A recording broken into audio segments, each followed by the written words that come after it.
Perhaps you assume that this is going to be yet another hit piece on why video games are the bane of your existence. Or perhaps you feel that you're genuinely struggling with a crippling addiction and are desperately looking for answers. Or perhaps the almighty YouTube algorithm has finally brought your curious mind here, eons after this video had long since been uploaded. Whether you are angry, desperate, or curious, you're in for a ride. What we have on our hands today is a controversy that has been raging on for over 4 fans, decades. they represent a challenge, but to critics, as Terry Drinkwater reports, they are a menace. There is much to unpack and much to discuss. I humbly invite you on a journey with me as we together uncover the forgotten truth.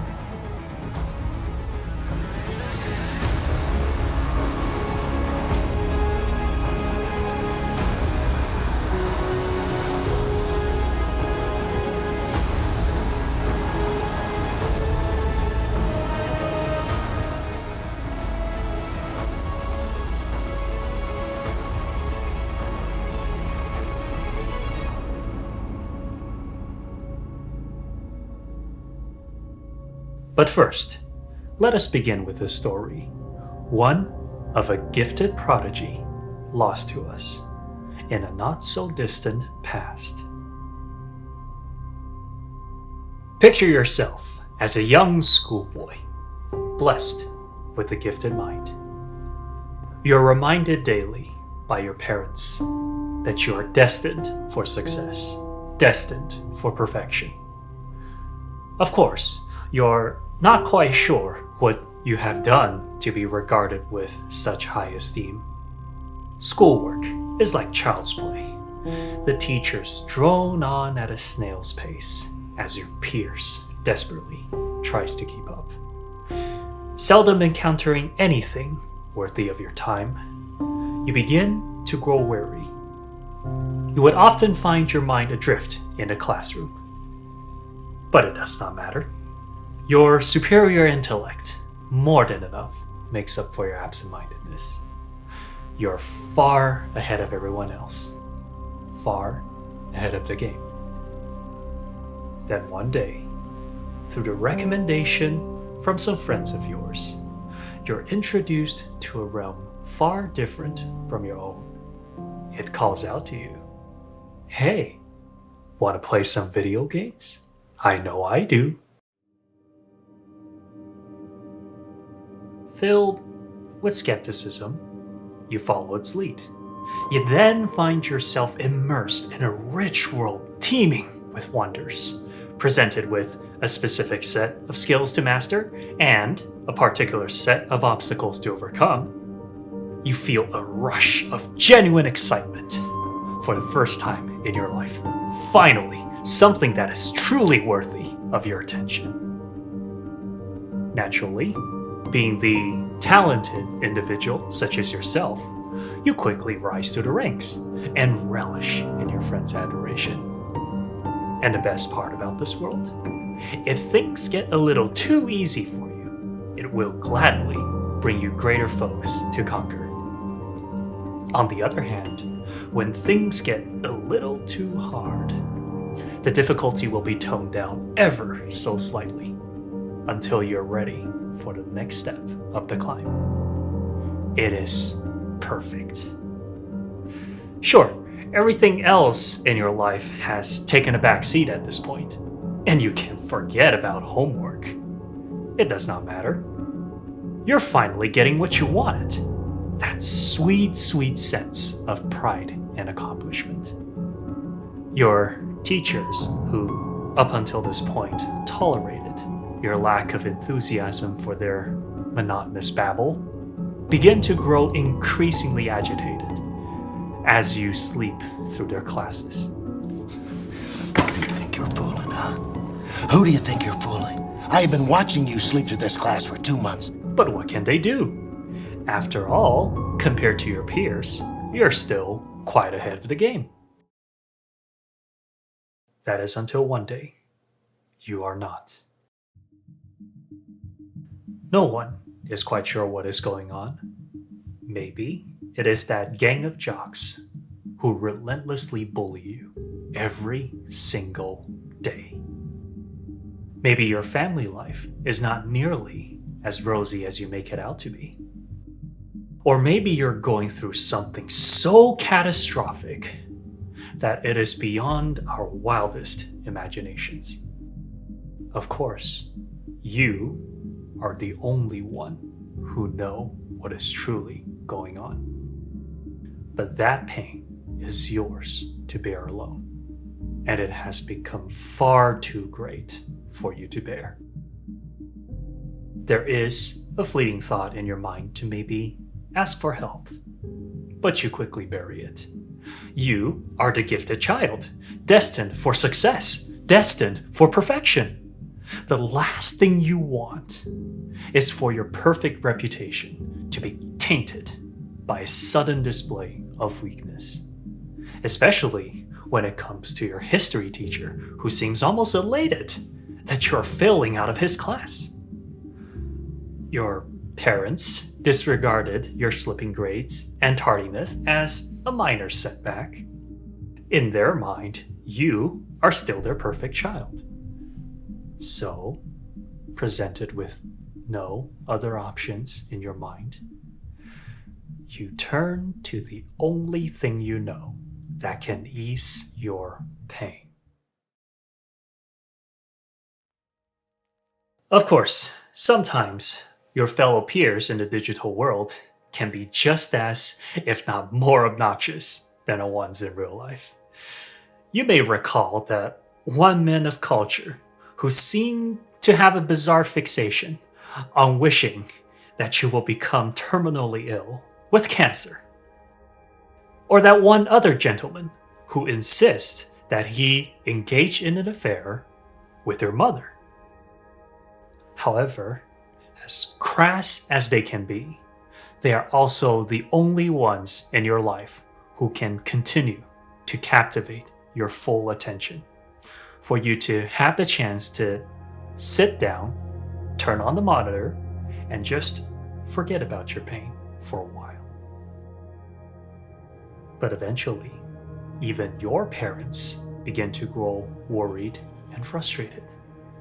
Your grades are plummeting like a fallen comet, and you always show up to class tired and wishing it would just all be over soon.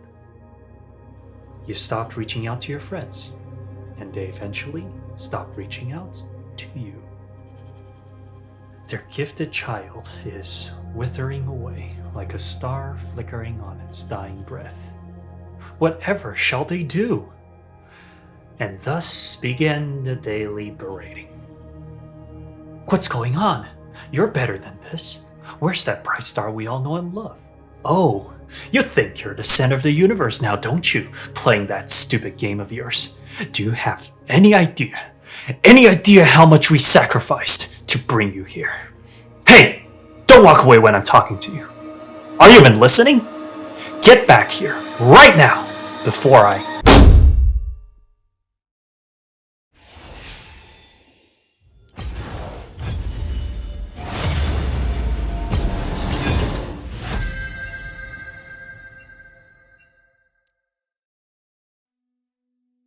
Years passed, and you eventually found yourself stumbling your way into your graduation ceremony, alone and full of regrets.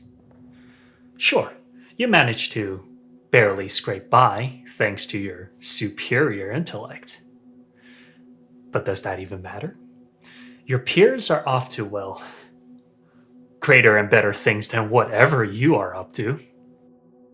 It is then you realize that you are far behind everyone else, far behind the game.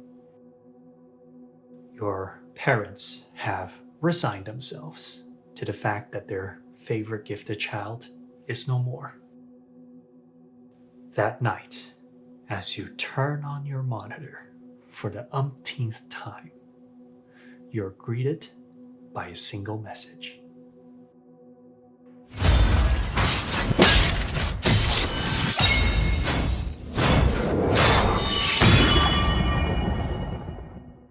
You have done it! It is one most splendorous crown of achievement, a gift bestowed upon you for all these years of dedication and sacrifice. But to you, it was no gift at all. As you sit here during this monumental moment, a shell of your former self, you resign yourself to your fate, that you're doomed for a life of mediocrity until the end of time. That is a cookie cutter story of your typical video game addict. In fact, if you were to do a little research online, you will find an archive of eerily similar experiences. Now, before we venture further, perhaps some of you are already up in arms, pitchforks at the ready. Blasphemy! How dare you desecrate my sacred hobby? Others may find this little story hitting a little too close to home. Please hold on just a second, because now we will uncover the source of this controversy that has been ongoing since the birth of video games themselves.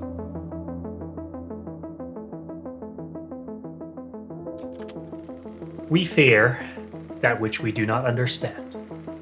History has repeatedly demonstrated this fact to us. This may not be news for some of you, but video games are far from the first to come under fire from the masses.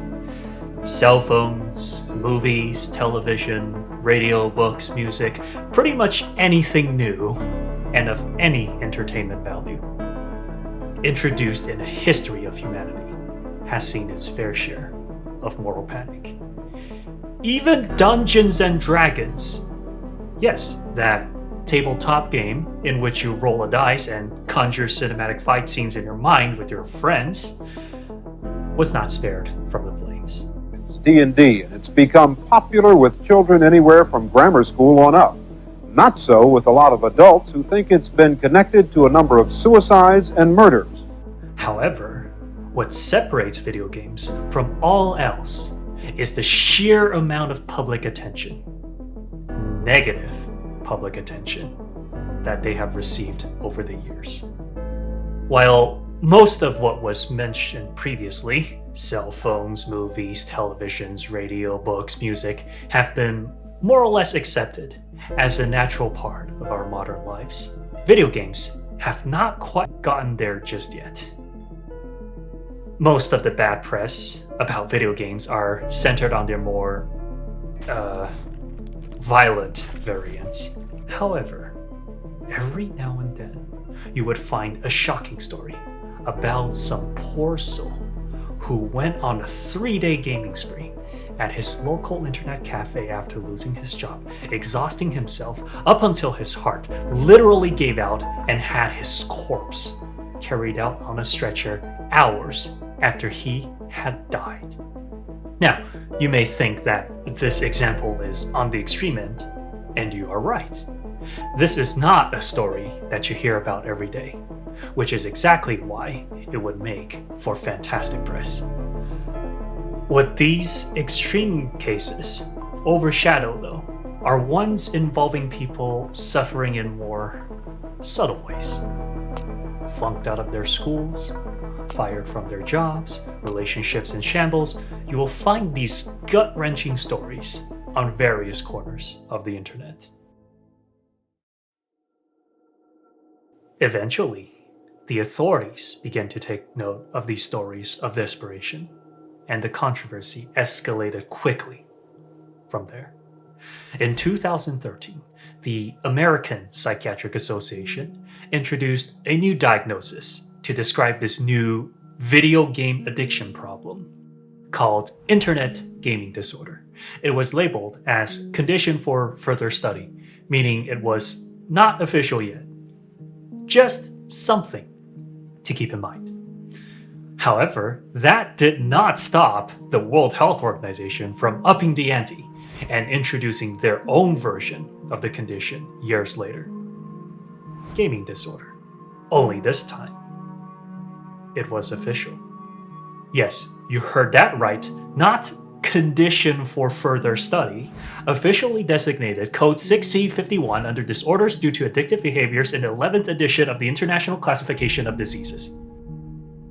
They did repeatedly stress that they were only referring to that small selective group of people who are literally destroying their own lives playing video games, and that video gaming is a healthy hobby for the vast majority.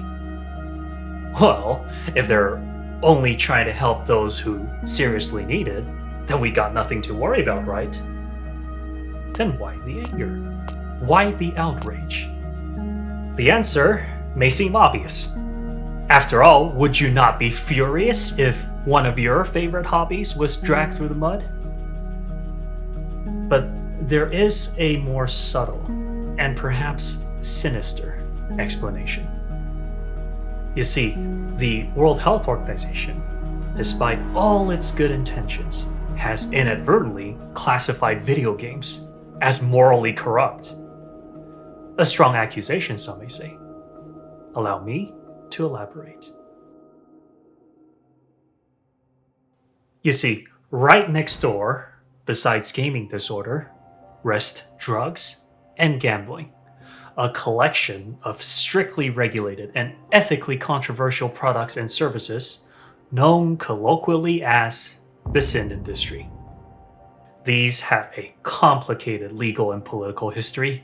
The Prohibition Act that saw alcohol banned in the 1920s, the war on drugs that has been a monumental nightmare to deal with, and the stringent restrictions placed on the gambling industry are all testaments to that fact. When you look beyond the clinical perspective and take these other points of views into account, it becomes crystal clear why there is so much outrage over lumping video games in there with the likes of drugs and gambling. The unfortunate reality is that the stigma will always be there. Death by association. And that is not the worst problem that the World Health Organization is facing. If you look at the current definition of gaming disorder and compare it to its next door neighbor, gambling disorder, you will see that they are quite literally carbon copies of each other, just with the word gambling swapped out with gaming. Naturally, those who have caught on to this argue that you can theoretically apply this definition of addiction to anything, that everything can be addictive.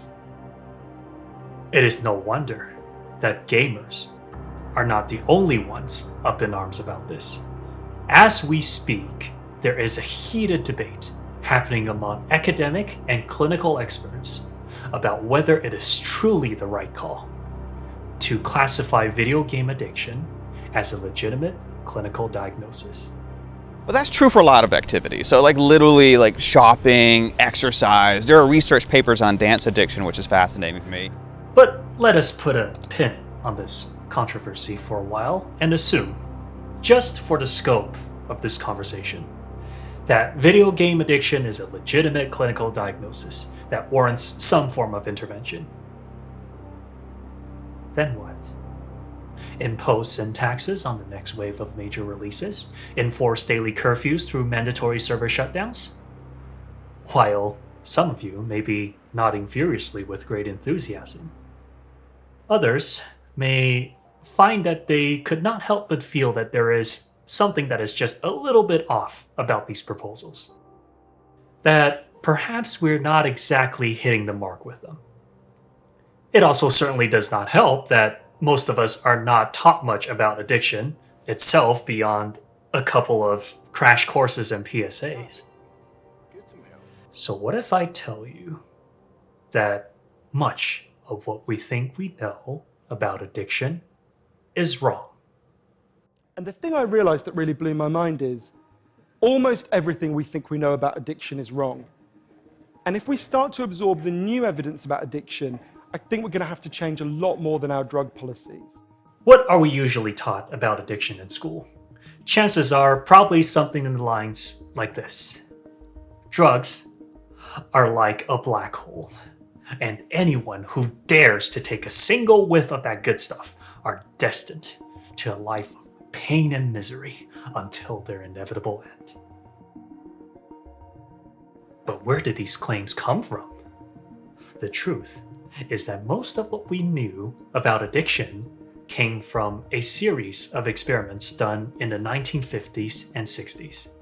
They usually involved putting a rat in a cage. The rat was then given a choice to drink from 2 water bottles, one with plain water and the other infused with morphine, a type of painkiller that can also make you feel quite euphoric. Addictive too. As it turned out, the rats unanimously preferred the drugged water, even if it meant they would eventually overdose and die. Seems simple enough to comprehend, but some researchers were skeptical. They noted that the rats were left in their cages with not much else to do besides getting high on morphine. Imagine for a second that you were placed in a 4x4 cell with no contact with the outside world.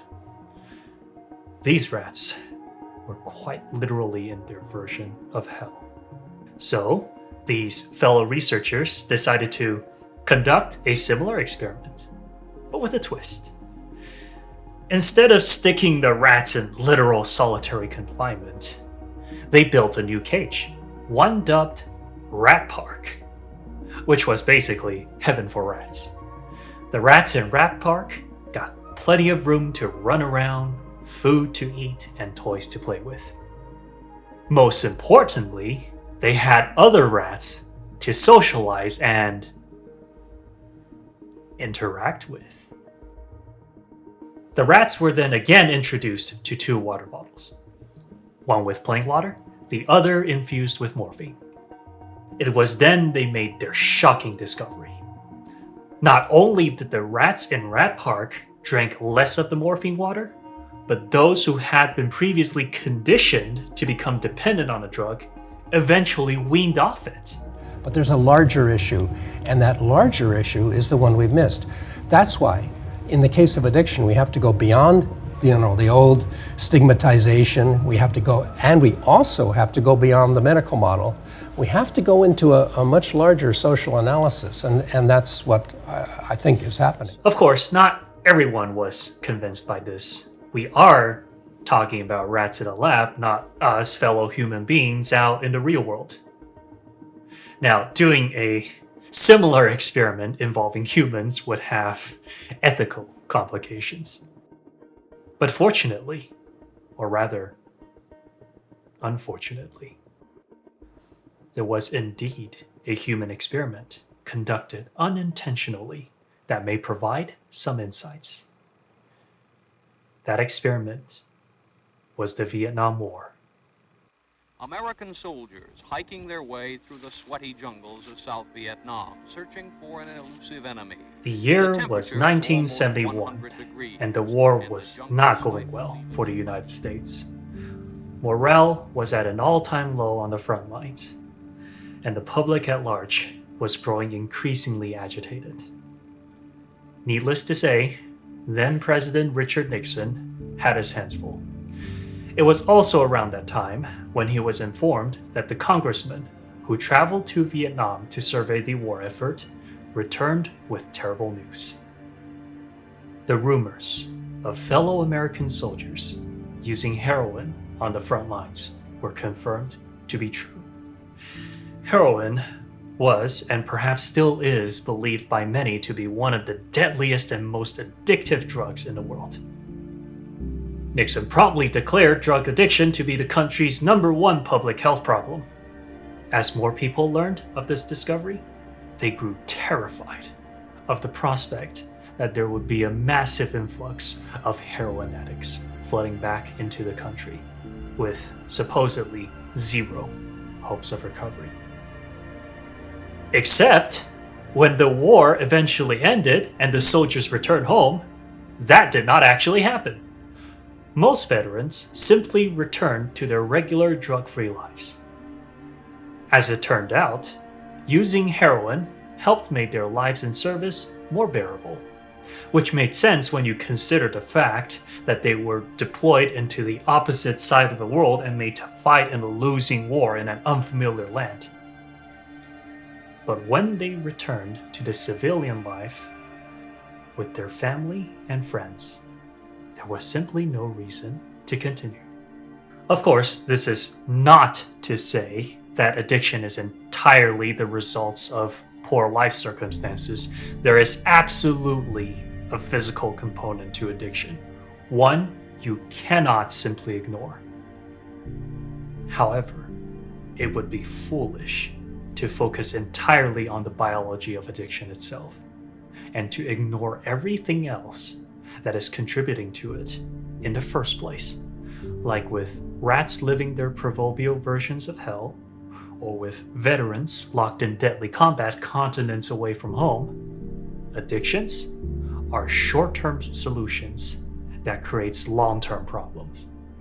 They are what we do to run away from what is causing us pain in the moment, and they are what leads us to suffer drugs like heroin, beyond. like morphine, like codeine.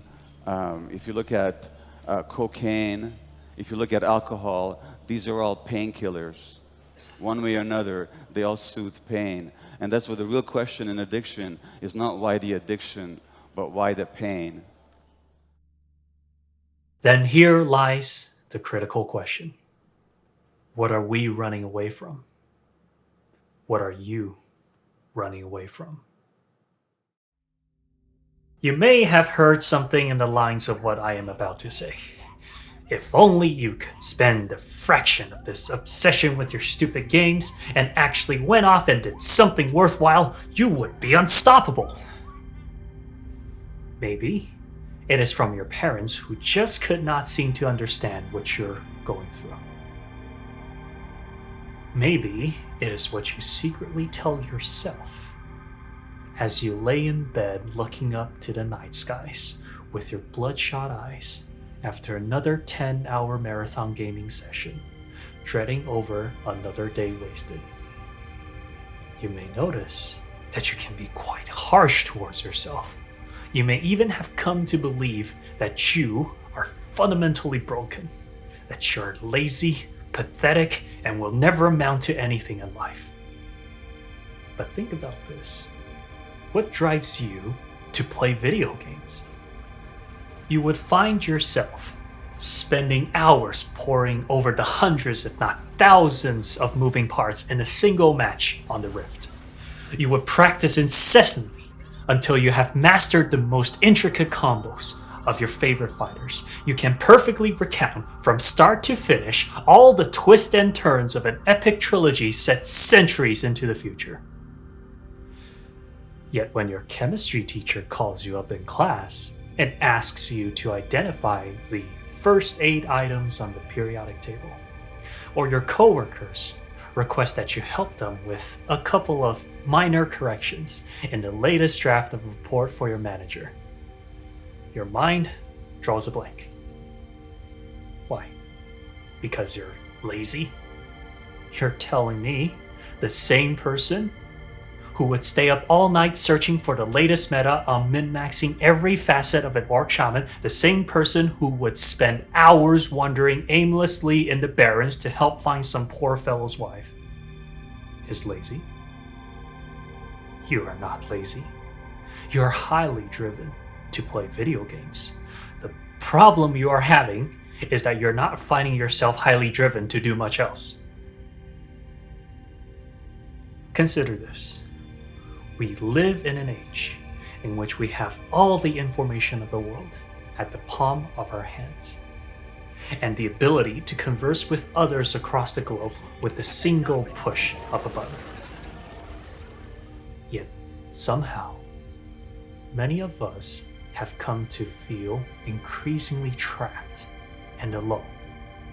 Some of you may be struggling with the way you look, Some of you with mental demons from a distant past, some of you with making friends or finding love, and some of you may just be trying to find a single iota of purpose for your existence as you trudge along to your dead-end jobs, or as you work towards a degree that you simply could not care less about. It is as if you're lost in a maze, never quite understanding why you are the way you are, or why you continue to exist. No wonder you would consider the option to just mentally check out, to seek refuge in a virtual realm beyond this cruel and messy reality, to satisfy your deepest desires for a sense of purpose and a sense of belonging. That is all you ever wanted, even if it's for just one more day, even if it means letting your life slowly wither away into the void. I must admit that I created this video with great ambivalence.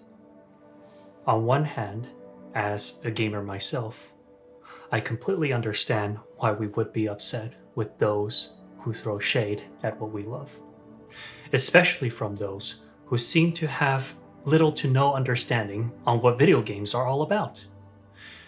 There are few communities out there with the same level of zeal, quite like with the gaming community.